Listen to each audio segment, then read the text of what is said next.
Hey guys, it's Nicole. I'm back with another video. Today's video is gonna be, now I know there's a lot of celebrities that I want to say everyone knows because they're just like household names. Like we know like the names of people and we know a little bit about their personal lives, however much they're revealed to the public anyway.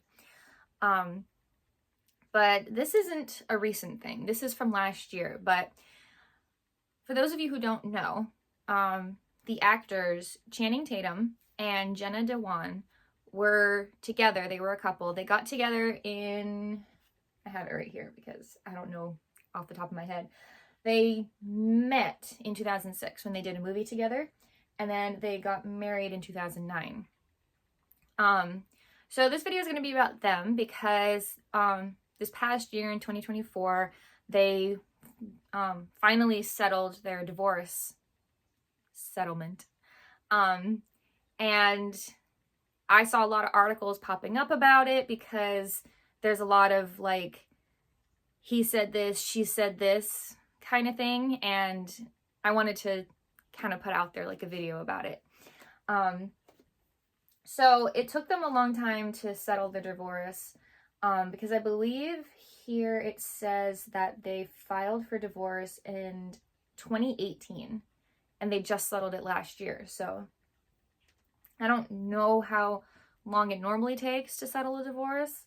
But I'm going to say that like 5 or 6 years feels like a little bit longer than normal. And the reason why is because they settled like the custody agreement with their daughter, but they couldn't settle the finance aspect of their divorce. And what I remember and what it said in the articles that came out was that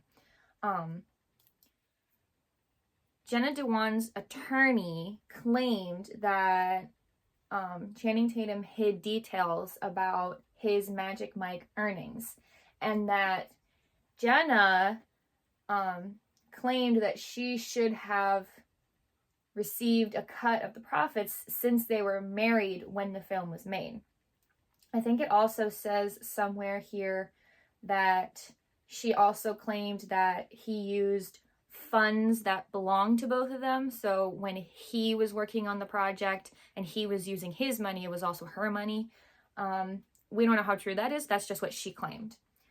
And he was obviously like, no, that's my intellectual property. You're not getting a part of it. Like, that's what it is. So obviously we have no idea what's true. I mean, personally, I think that this is a big if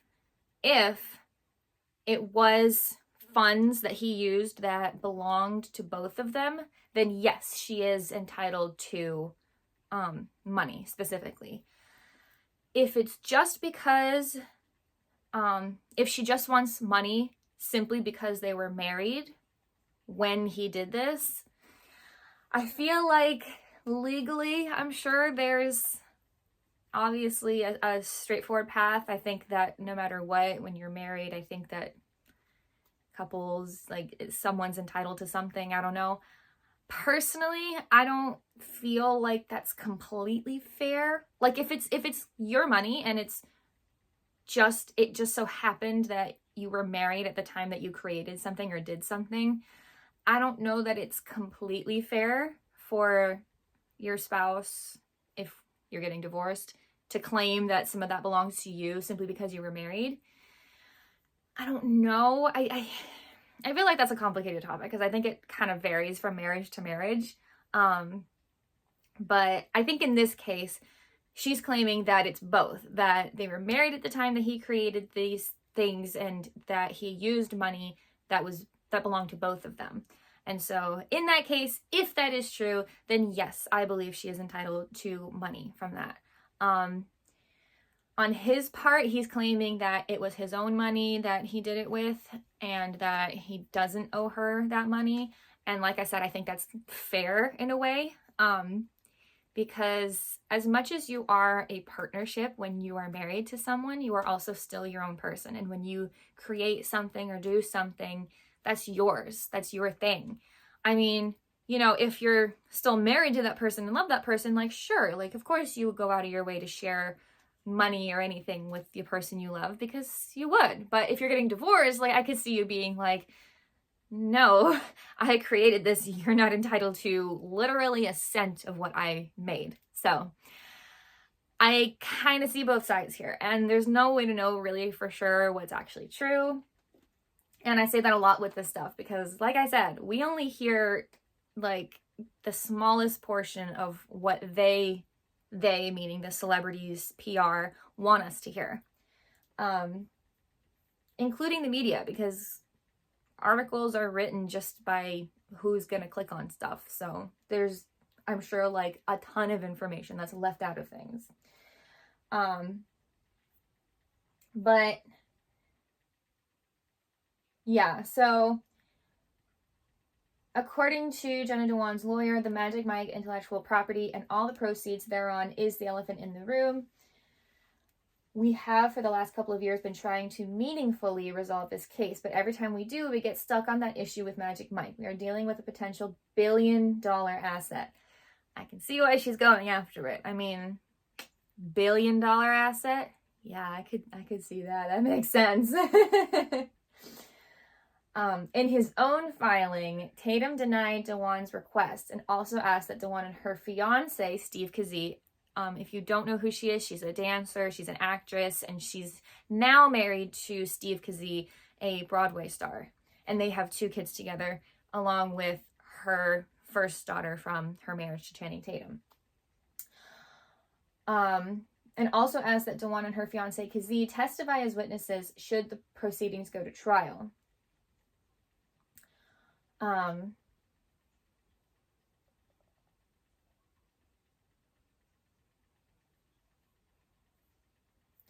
Then in August 2024, Dewan claimed in newly filed court documents that Tatum was using every trick in the book to stall a potential trial by replacing his legal team. It's a claim on her behalf. Who knows if it's true? I'm sure he was replacing his legal team. I don't know if it was to stall. Who knows?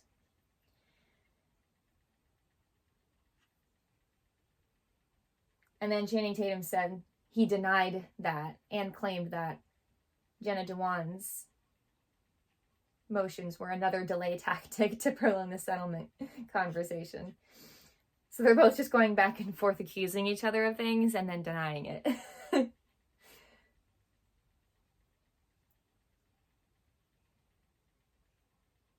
Okay, so it looks like they finally settled in early October of 2024.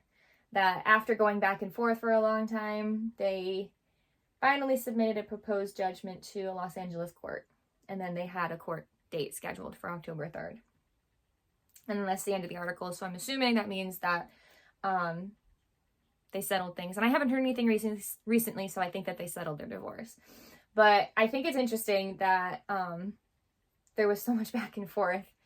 And especially that they made it so public. I mean, you know, to a point, celebrity marriages are very public because they just are. But I kind of respect it when people in that kind of limelight try their best to keep their, you know, personal lives private. I think that there's just a lot out there that you just don't need to put out in the public eye. And so I kind of respect it when people kind of keep this to themselves. Personally, I think that both of them going back and forth publicly, because this is like, they would kind of take little jabs at each other, like on social media.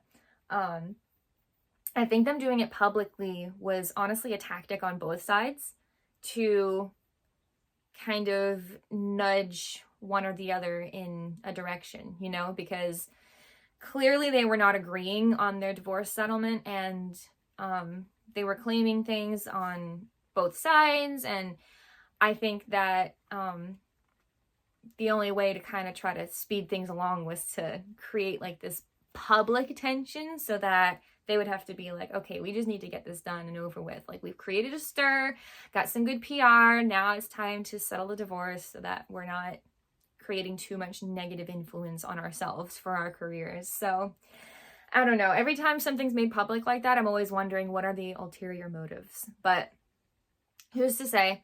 I just thought it was interesting how public the back and forth was. And they got it settled. They got the divorce settled. It took 5 or 6 years, which I do think is a little bit longer than usual. And they even said that the other was trying to delay the divorce proceedings just to kind of get their way. So I think that this took a little longer than it should have. But I think that they're both doing well. I mean, I know that she is still with Steve Kazee. I know that Channing Tatum and Zoe Kravitz broke up. I know that they got engaged and then they were together and then they recently broke up. I don't have the details about that, but I do know that they broke up. So I don't know how he's doing. And, you know, I know he's doing well in his career. Let's just put it that way. He makes a lot of money. And so even if his love life is a little bit of a mess, he's doing well otherwise. Not too much drama. I think this video is just a little bit of a celebrity divorce kind of drama that honestly wasn't as bad as it could have been. But yeah, thank you for watching. That's the end of this video. I do intend to make more content this year, different kinds of content. And like I said, I probably will be making a video about my recent vacation to New York. And so if you're interested or you're thinking of going to New York yourself, stay tuned because I did a lot while I was there for a week. So I will be detailing that in depth because I had the best time and I can't wait to talk about it. But yeah, if you like my channel, keep up with me, subscribe. You'll get notified when I post new videos. I post every Friday morning. I'm hoping to be posting more frequently. But like this video if you enjoyed it. Comment if you have any other ideas about this celebrity kind of drama here. We all know Channing Tatum's a little bit more of a household name than Jenna Dewan. I know who she is because she's a dancer and I've been a dancer my whole life, so I know that kind of thing. But let me know what you think in the comments about celebrity divorce and just how public things can be made in that situation, especially because they made it very public with their back and forth. But that's all, and thank you so much for watching. I appreciate every single one of you, even if you just check out my video for a brief time or you subscribe or whatever you do. I appreciate every single one of you for checking out my channel because it means a lot to me. So thank you for watching, and I will see you all next week.